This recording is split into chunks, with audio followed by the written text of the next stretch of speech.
Welcome. This tutorial will walk you through the most efficient and cost-effective way to update a regulation. There are several resources you can utilize to look at and update regulations. Westlaw Next, Lexis Advance, and Bloomberg Law have versions of the CFR. Their benefit is their currency, but they are all expensive paid sources.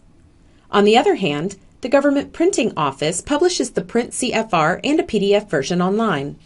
Their benefit is that they are free or freely available in libraries. However, they are only updated quarterly. This tutorial will show you how to use free and efficient resources to update regulations, starting with the ECFR. The ECFR can be accessed online at www.ecfr.gov. This site is maintained by the National Archives and Records Administration Office of the Federal Register and the Government Printing Office. The ECFR is an updated version of the CFR. All changes that are currently in effect are integrated into the text, and any changes that have been passed but are not yet in effect are included via a link that takes you to the rule. As you can see, the ECFR always tells you here at the top of the page when it was last updated. The ECFR is current through May 7th, and since it's May 9th today, it is current as of 2 days ago. Let's look at our first example. Say we have clients that manufacture food and are interested in the Food and Drug Administration's default action levels. During our research, we discovered a regulation introducing the defect action levels, and we want to share it with the client. But first, we need to make sure we have the current version of the rule. The citation we found was 21 CFR 110.110. So we now need to look at that regulation here in the CFR. We could browse through the hierarchical organization of the CFR from the first page here, but as you can see, the ECFR gives us many search options here in the left-hand column.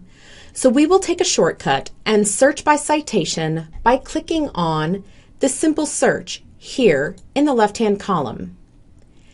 Now what we will do is input the title, which is Title 21 here in this box, and then we will put the section here in this box, which is 110.110, and we will want to limit this search to the section number because we know that this number here is the section number.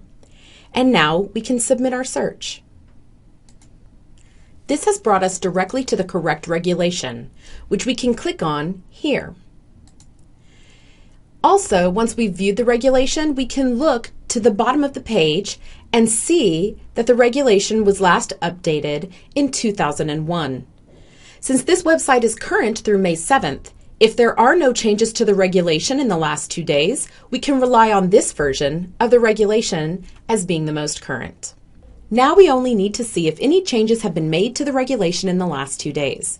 It is best to first go to the Government Printing Office website, FedSys, and find the CFR's list of sections affected. The URL for FedSys is www.gpo.gov/FDSYS. You can then find the list of sections affected by the Browse All link here in the Browse section.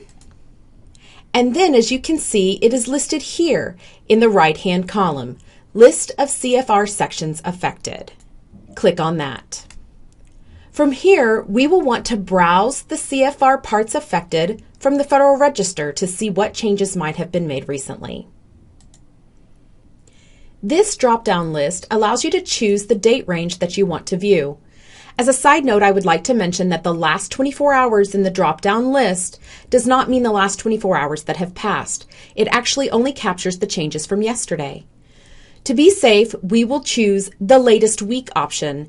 In case the ECFR is not as current as it is today, you will want to be sure not to miss any important changes. Then we click on Go. To see if any changes have been made to our regulation, we will select the plus sign by Title 21 and expand it. And since Part 110 is not listed, we can see that there aren't any changes to our regulation made in the last week. Using this source saves time because the changes are nicely organized by title and part, and it is a free resource. However, the one drawback is that it does not reflect any of the changes that have gone into effect today. To view today's changes, we need to go to the Federal Register itself. We can do this by going to www.federalregister.gov. This site is also maintained by the Office of the Federal Register, and if you click on the words Current Issue here in the top left with the green background, you will get to see all of the entries in today's issue of the Federal Register. We know that our regulation is put out by the FDA, so you can simply scroll down this alphabetical list in the right-hand column of your screen until you come across the FDA.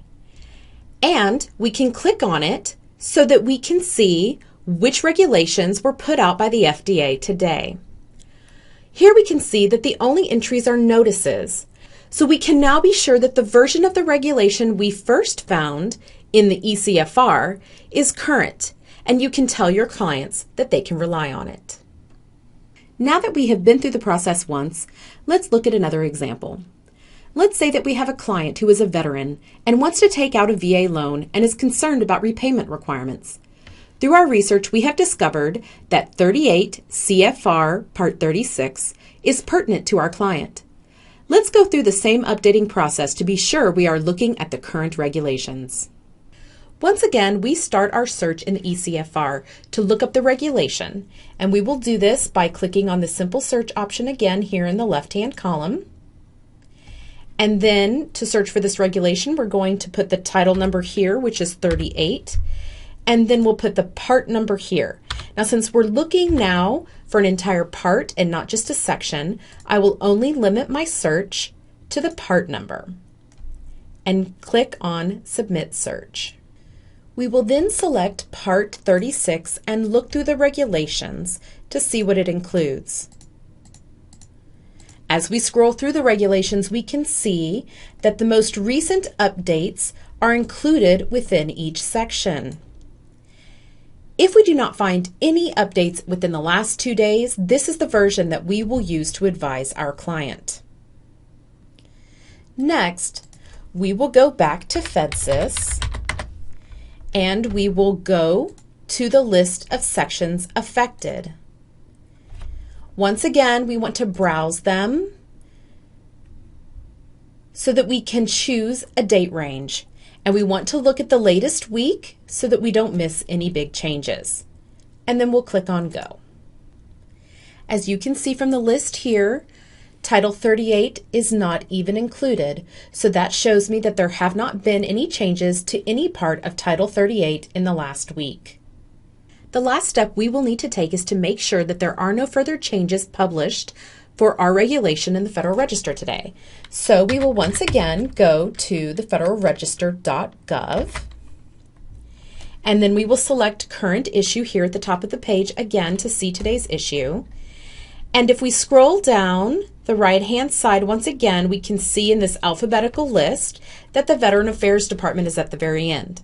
We happen to know that Title 38 is put out by the Veteran Affairs Department, so this is the information that we're looking for. If you click on that, you can then see that in fact the Veteran Affairs Department did put out both a rule and a proposed rule, and we can tell here because this says loan guarantee that this rule is probably applicable to what we're looking at today. So we will then click on the title of this rule so that we can look at it further. Now that we have found this new rule, there are a few things you can look at quickly to see if the information is going to be helpful for you.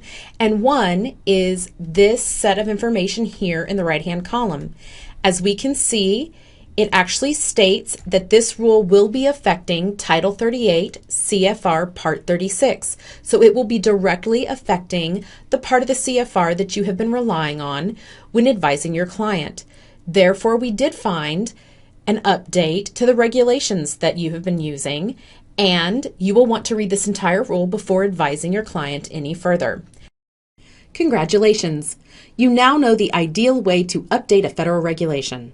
If you have any other questions, please come by and visit the library. consult our online research guides, or contact us via email.